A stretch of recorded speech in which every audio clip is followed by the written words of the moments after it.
Justice Department is working on the extradition request.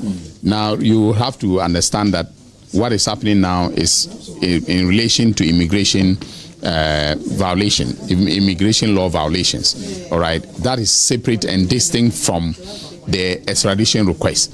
And so, if it was put in before the the immigration judge that there's an extradition request, he wants a formal, filing before him. So the Justice Department would have to do that before a decision is taken. One person that you've been looking for over the period has to do with the former finance minister. Yesterday he was in U.S. court. I'm sure you monitored that. What's your own thought on that? Well, the American authorities are handling the process, and they are handling it in accordance with American law. So far, I don't find anything wrong with what has taken place. As you rightly pointed out, I monitored the hearing yesterday, and I have had reports from the United States regarding what has happened and what may happen. But these are confidential discussions, and I'm not supposed to talk to the media about what they have briefed me on. But yesterday, the trial judge said something. He said there's no proof of any extradition request and that it should be filed by the federal government before February 19. What's your own thoughts on that? No, the Justice Department is working on the extradition request. Now, you have to understand that what is happening now is in relation to immigration immigration law violations. All right, that is separate and distinct from the extradition request. And so, if it was put in before the the immigration judge that there's an extradition request, he wants a formal, filing before him. So the Justice Department would have to do that before a decision is taken. When will that happen based on your contact? No, I don't control what happens with the Justice Department in the US. So, but are you hopeful that this will go through for Ken to come back to Ghana? I am very hopeful, extremely hopeful. Thank you. Right, so the very first voice you heard was that of Frank Davis, who has been speaking for Ken Ofori Atta as one of his lawyers in the country. And at that time, he was talking about the fact that, Ofori Atta wanted to return. He was just going to treat himself. He'll be back. In fact, we heard his wife make a promise to Evans Mensah that he will get well and he'll be back. Let's just listen to this.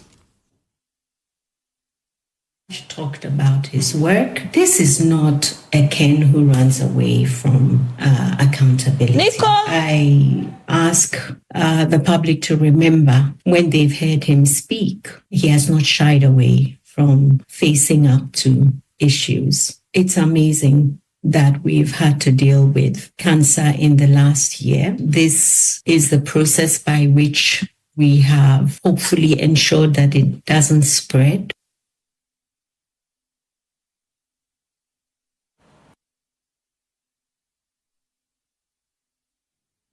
Right, so there were a series of interviews where promises were made that Ken Ofori Atta was just going to take care of himself. He wasn't well, and that once he recuperated, he was returning to Ghana.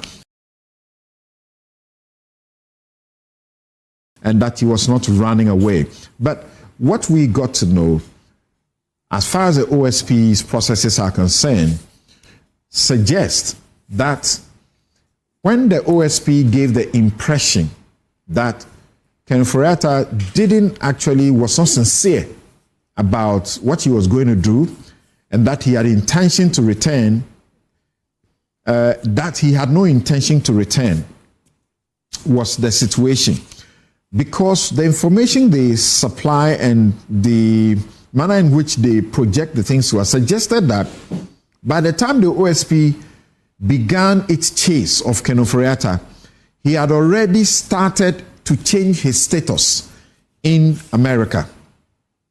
By the time the OSP, put him on the wanted list, on Interpol Red Notice, he had already put in a request to be in America for good and not to return to Ghana. So those who suggest that the OSP was rushing were wrong. Let's begin with Professor Agyapong. I began with an introduction, and it is true.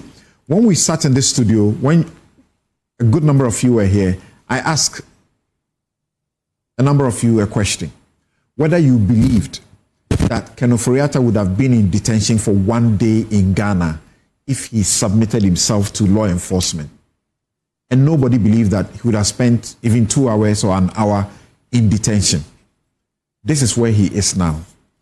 He's getting to 2 weeks, and he's likely, or it is potentially, he's potentially looking to up to April, where he's going to be in detention. I'm saddened by that. I think 2 weeks ago I was here, we made the same point. We are, regardless of our differences in Ghana, okay, one thing that has kept us together is that behind the scenes, we have some complex relationships, with ourselves. Everybody knows somebody. And it was BJ Darocha who told me that sometimes your best friend is in the other political party. The worst enemy is in your own political party. Okay, so in my view, given how we have conducted ourselves and how we have held ourselves as a people, regardless of the arguments that are being made that he should be brought to book, and all that, regardless of the expectations of the people, I do not think that he would be subjected to the kind of treatment that at the moment he's being subjected through. Wont to me was invited. How many days did he spend? Okay, so my view is that given what he has done for Ghana, I don't think that the law enforcement authorities would have been inhuman towards him. He has a right. You may face your charges. You would have the right to respond. And then if you are given a bail, recently there is a certain elite consensus among all of us that bail conditions cannot be arbitrary. If you give it and it is too much, we can all jump in to say that it be reduced, it be varied, and all that. But I think what is happening, or what has caused the problem, is some form of sycophantic public support for what is wrong, and in my view, a certain also incompetence in legal advice that have coalesced to push the man to where he is. The bail thing we are talking about here, it is bail he is seeking, and he didn't get it after over a week in detention, and now he's back. Yes, it is bail he's seeking. That's all. It is so worrying. Yeah. And so my view is that now who caused them? Who has caused all these things? So we will plead. Now I am hearing some of the lawyers saying that the man would come. Maybe now they are thinking about the right approach, or what. You see, and let me say this. Those who are seeking to be given high offices of political power, those who are seeking to be given the fiduciary trust of the people, they should take note of this. You don't look good in the eyes of discerning people if you support a certain conduct that accept the belief or the practice that anybody who is given the mandate to govern, or anybody who is appointed a minister, can do anything and decide to stay away. If he chooses not to come, so be it. We shouldn't talk about it. I hear a lot of people saying, but if he's not coming, leave him. You can try him there. It is not good in terms of the optics. I'm a student of political accountability, and there are so many mechanisms for demanding accountability and for ensuring accountability. Asking him to come and face the law is one. And so if I see those people who are seeking to be elected to power, those people who are seeking to be given the public fiduciary trust, arguing or insinuating that if he's not coming, leave him, it doesn't mean anything.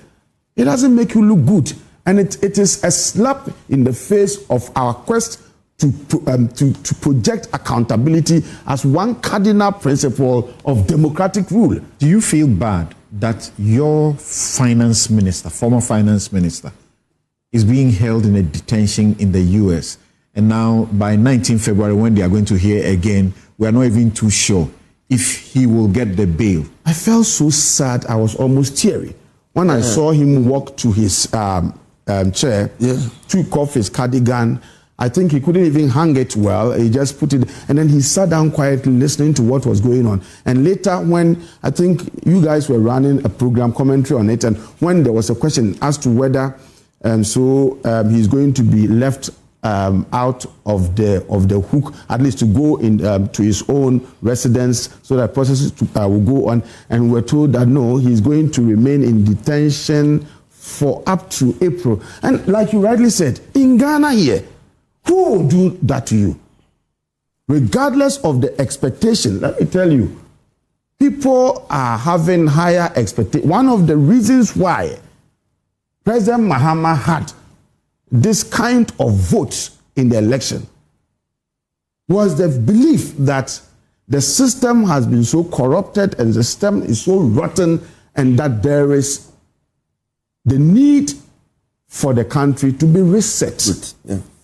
Okay, and one area for the reset was to deal with those who have misconducted themselves, those who have looted our monies, and that's how we had oral and all that. And so the expectations are high that something must be done. Otherwise, the future of the fourth Republican democratic practice cannot be guaranteed. If you don't do something for all to see, we cannot guarantee. Why was it that at one point in time we were threatened with military coups? Everybody was sitting on a tent. The way things were going, people felt that the soldiers could intervene. Now there is calm, but people are watching, and they are expecting that something would happen, and with the view to bring in those who may have done some of these things in looting our resources or in taking decisions that may have imposed a certain hardship on the people, would face a certain process that would ensure that there is justice. But I'm saying, regardless of the expectations that people have, I don't think that Ghanaians would support that we quote and unquote incarcerate our former finance minister behind bars for 3 months. Now he's losing some sympathy that he had initially, where we're all saying, oh, a man who is unwell, why are you chasing him, and so on. Now people are doing demonstrations, and the lawyers in America are even telling us that the demonstrations can actually be counterproductive, because he could use the argument that this is a political persecution. That's why in the country people are demonstrating. Well, if truly people close to him are telling us that he wants to come, and so if he wants to come, then I do not expect him to use that as an excuse that, look, I may face political persecution. He is well aware of that kind of culture in Ghana that keeps us together even when we disagree. Okay, that kind of culture we have in Ghana that says that regardless of our political differences, you have one house where a man is MPP, a woman is NDC, and we peacefully coexist.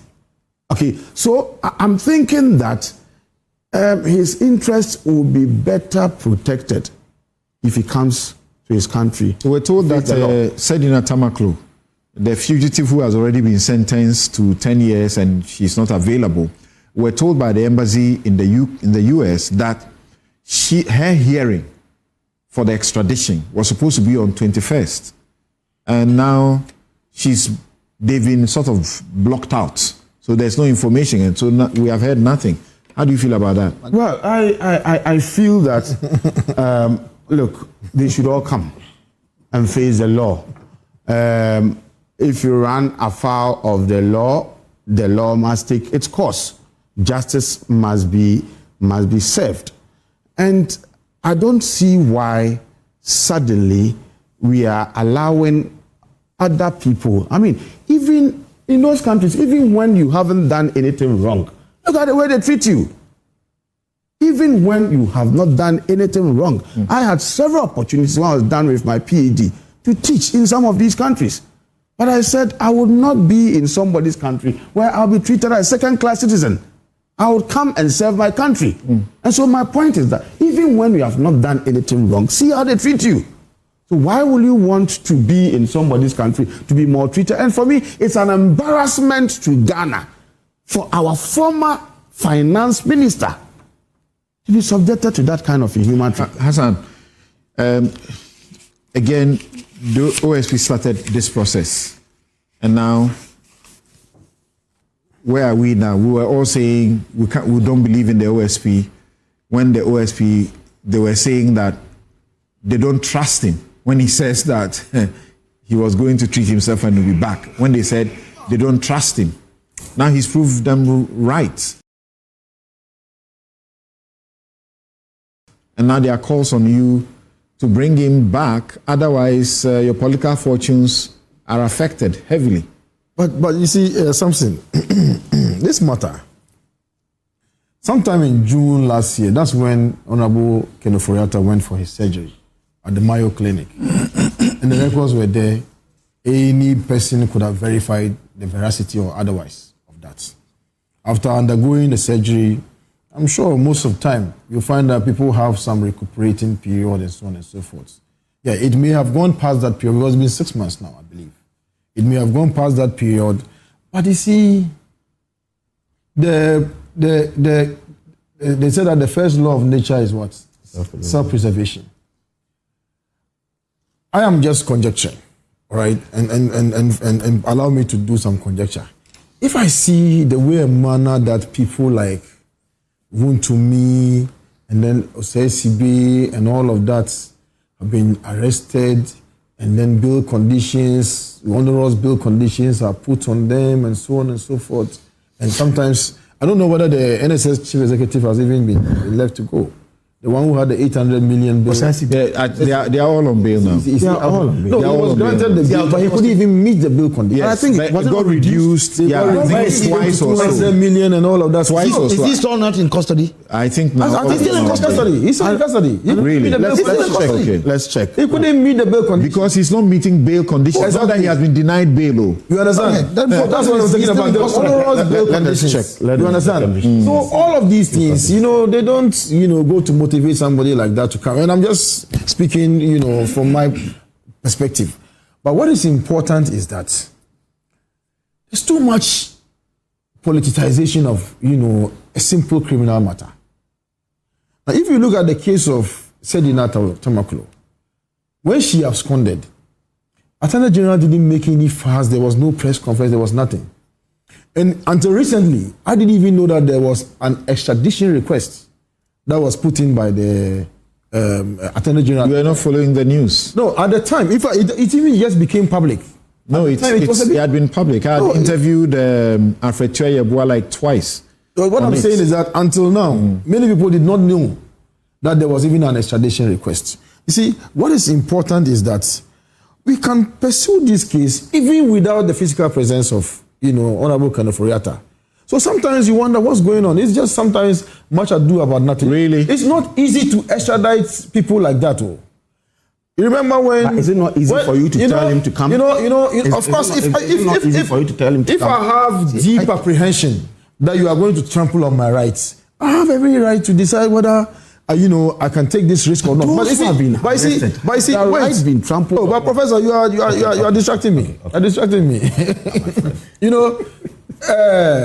There is this minister for petroleum in Nigeria who left office with President Goodluck Jonathan. Alison Desani Alison Madueke. Yes. She's been in the US and UK courts off and on, and there's been an extradition request since 2015.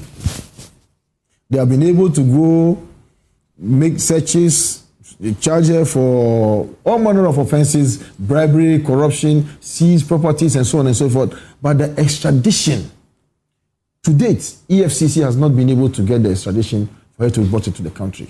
So you proceed with the trial.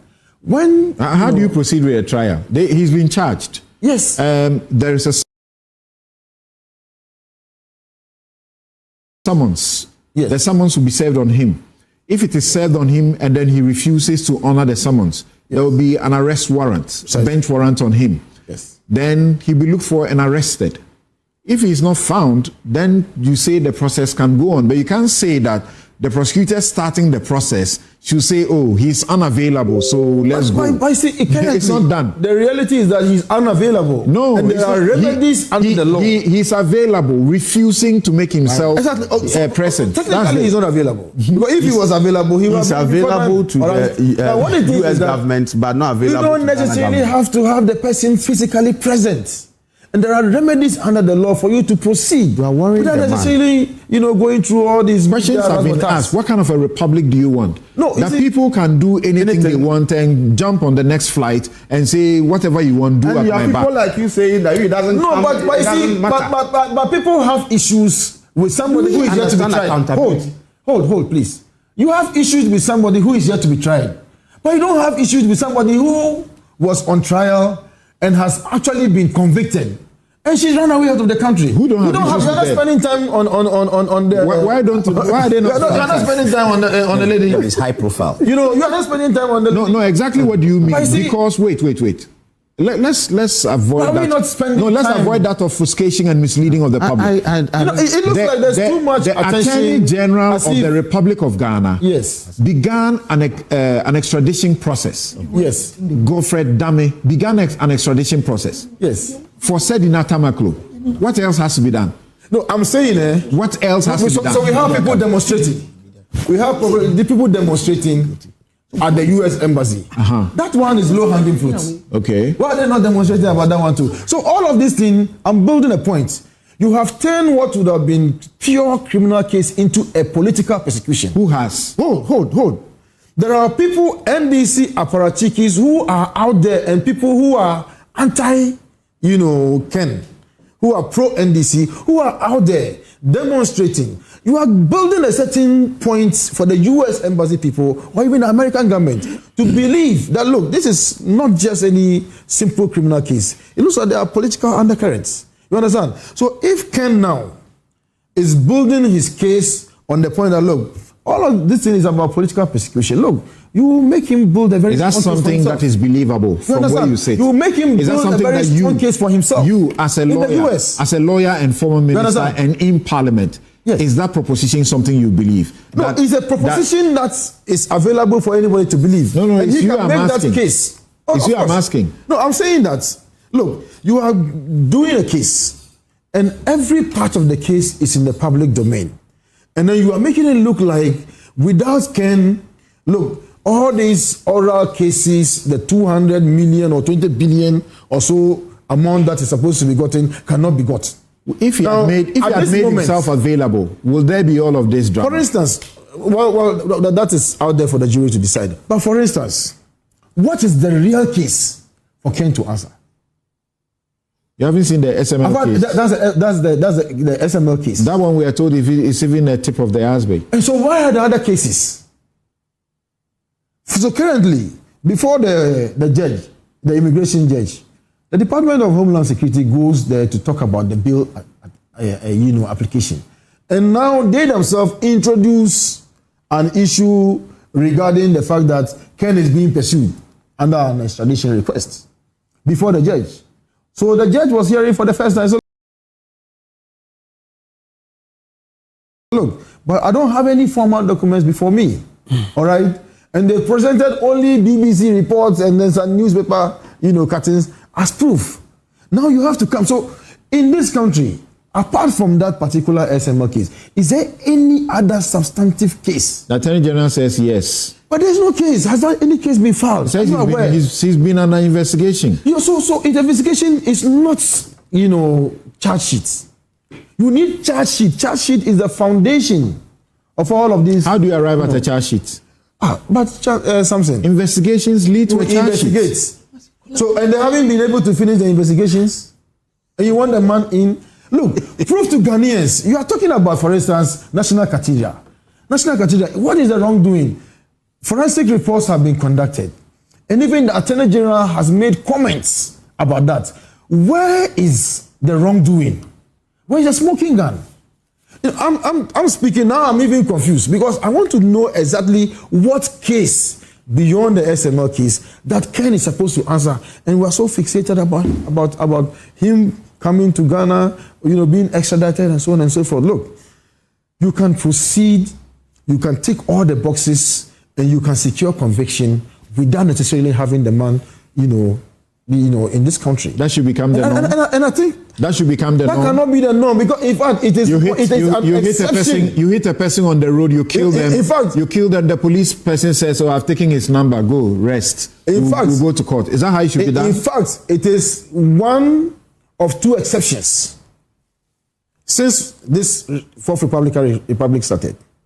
Just said in Atamaklo, and it is Ken Ofori Atta, that we are seeing are being requested to come and account for their political, stewardship, and then we are having these challenges about extraditing them before we were able to do this case. But I'm saying that, look, we have politicized the case so much so that we have even fortified this case in the US, and I would not be surprised that this case, becomes a foolish case, especially regarding the extradition. A foolish case. You have made the case so political that even the US government will be thinking twice before they can, Dr. Bonfe, allow it. What are you seeing? What has been your reading? And I haven't heard you comment about this, or I haven't followed you for a long time as far as this issue has been on the front burner. It's tiring following theater in Ghana. We're becoming a nation of theater. First of all, His Excellency President John Dramani Mahama did not make any significant difference in his votes between 2020 and 2024. For the records, he had an increase of about 60,000. Oh, you're going back to the old No, I'm just making discussion. a point. I'm just making a point. Okay. It's important that we establish certain truths. President Mahama was not significantly gathering additional votes in 2024 from what he had in 2020. That record must be clear. Two. Yeah, exactly. And if, I beg you. I'm just making that point. Something, you see, you know better than I do that successful prosecution goes through a process. And parties succeed or fail in securing prosecution or verdicts based on their conduct in the rules of engagement in that process and fidelity to the law, to the extent that when they are dissatisfied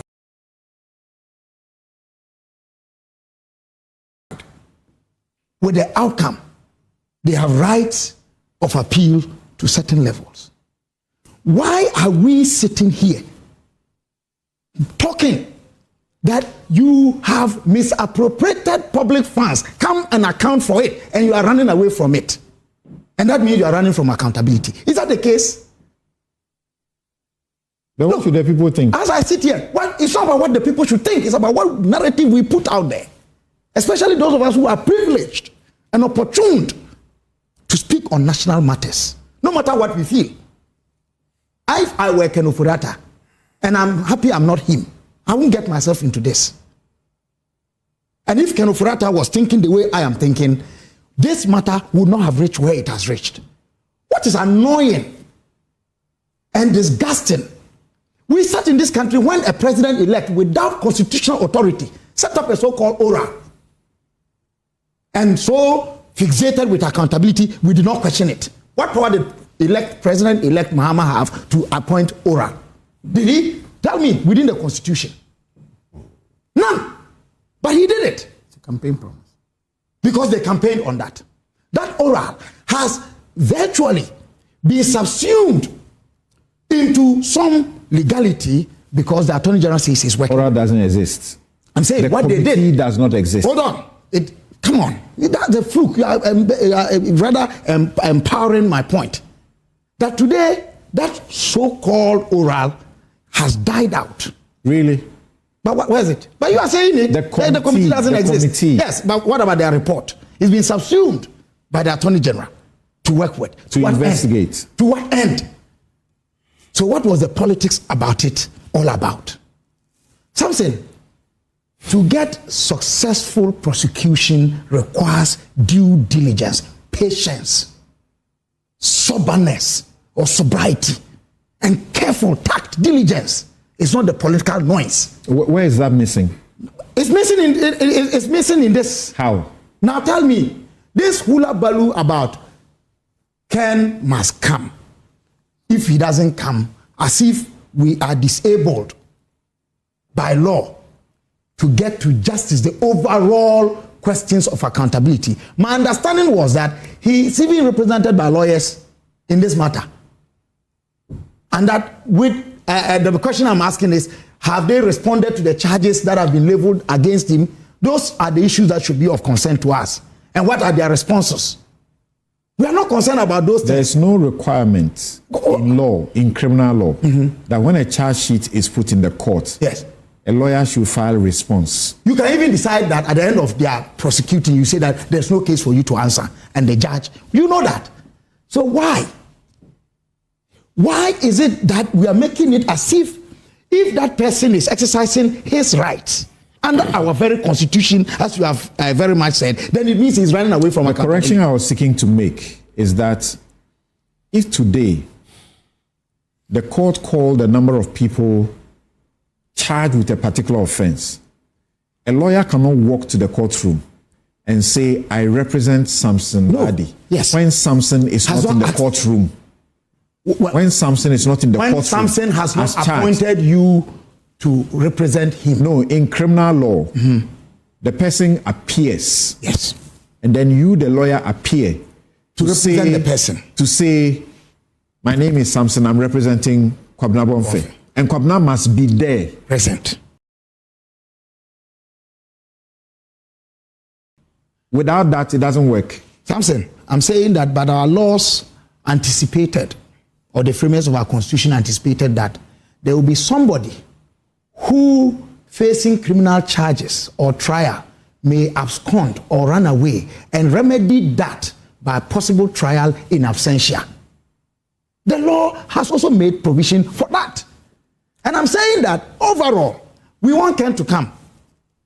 All these conversations, and I think my senior Tampuli was making that point, all these conversations are building up data that may be serving the interest of Ken Ofori Atta, whom as I am interested, if we are all interested in he coming down to account for it, the noise should reduce. And let's focus on the substance, not the form. The substance is that we have uncovered, or Attorney General is making us believe, that the man in serving as finance minister erred or went against the laws of our land. So there's a case against him. Even if Ken appeared before the investigative body, he reserves the right not to cooperate. He can come and refuse to talk because he will not help you to build your case against him. We know all these things. And yet we are making it look like the success of the case or the trial against him depends on his presence here. I refuse to accept that theory. And I'm saying that accountability is not only about somebody's term coming to an end and we finding out ABCD. I have issues with even the OSP's office. But do you know that? Do you know that this refrain? Yes. Sometimes I think, and even some lawyers who are politically aligned have miseducated the public. So when you go before an investigative body, the law says you're entitled not to speak. Yes. You can say you don't want to talk. Yes. But you are not entitled not to write where you are required to write that you don't want to speak. Yes. And that writing representation itself is essential to the criminal process. So the fact that you go there and you don't talk doesn't mean that you will not have to write. There's a caution statement. Yes. And the caution statement says, the caution statement actually tells you that you are entitled not to say anything. I'm saying that the framers of our constitution anticipated all these possibilities being swerved by a canny offender of the law. Yes, but there's a process. I'm coming. I'm saying that. You don't start a case with I try in absentia. You start a case with several processes, and then when they fail, then you may trigger that one. Samson, under this country's jurisprudence and what constitutional and legal history, criminal trial that we have, The 3 boys who were suspected of murdering the High Court judges in 1982, how were they tried and convicted to death? Who are supposed to be brought to face justice, the death penalty, and yet they are at large all these years. How were they tried? Wasn't it in absentia? My point is that what we are saying, whether Ken comes or doesn't come, the overall object of what we are seeking to do is accountability for his office. That office he held in and on behalf of the president who appointed him, who had our mandate as a people, true or false. Mm-hmm. The president is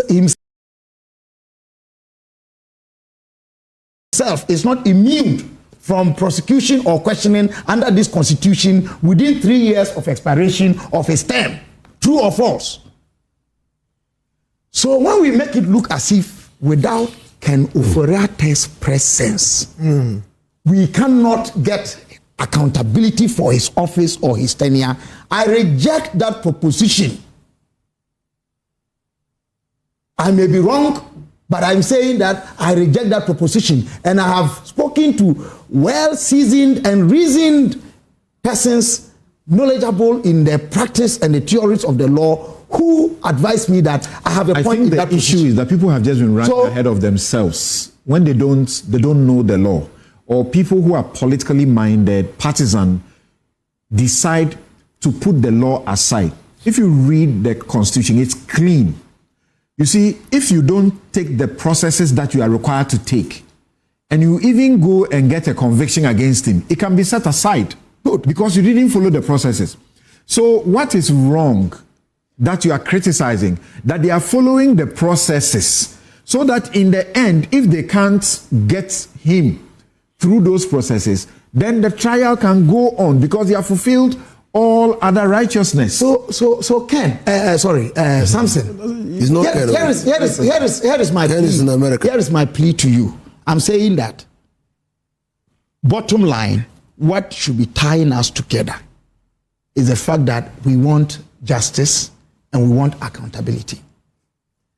The person from whom we want this is making it difficult for us to arrive at a fair conclusion based on our suspicion. We must exhaust the process before.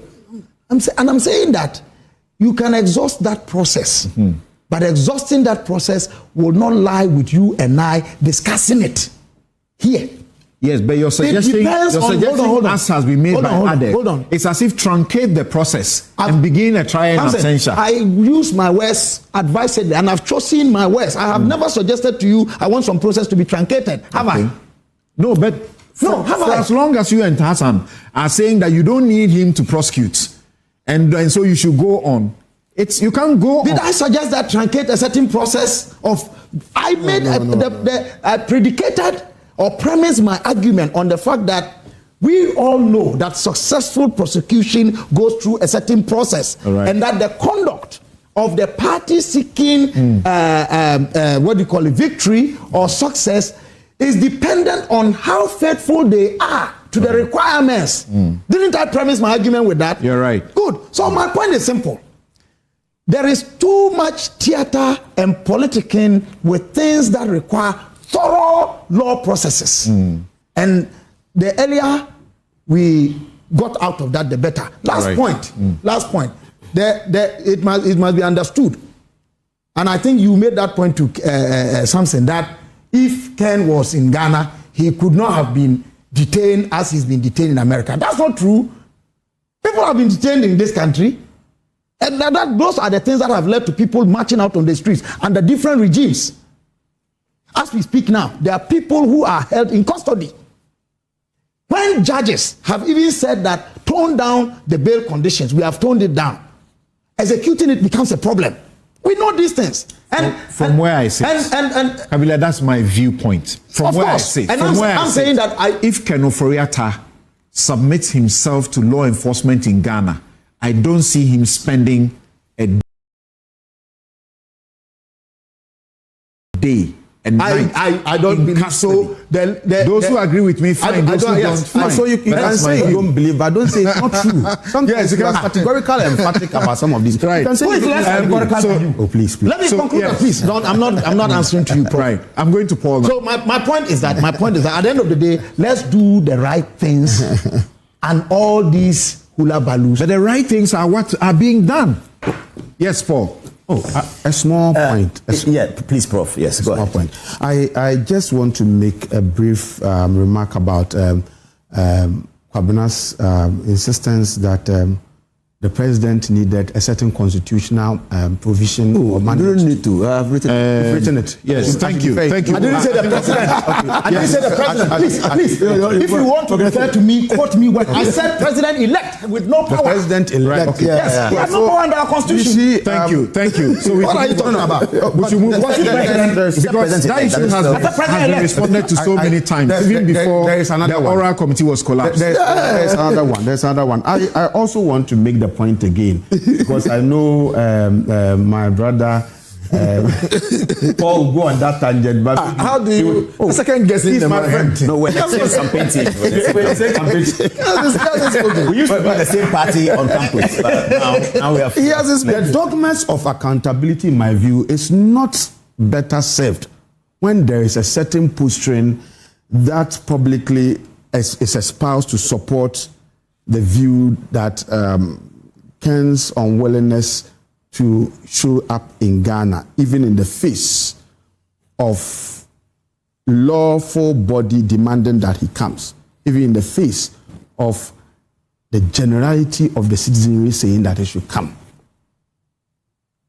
If you say that he shouldn't come, and if he doesn't come, it doesn't spoil anything. He can be trialed there. Nobody said. No, please. Oh, but no, it's not. You said you were referring to me. And be tried in his absence. You can be tried in his absence. You refer to me. Please. All right. The law has made sense.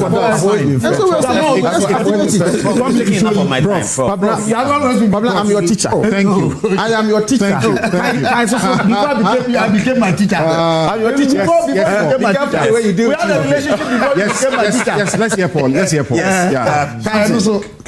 I think that. Thanks for watching. Like and share the video. You can also drop your comment. Please don't forget to subscribe. Click on the bell to turn on the notification.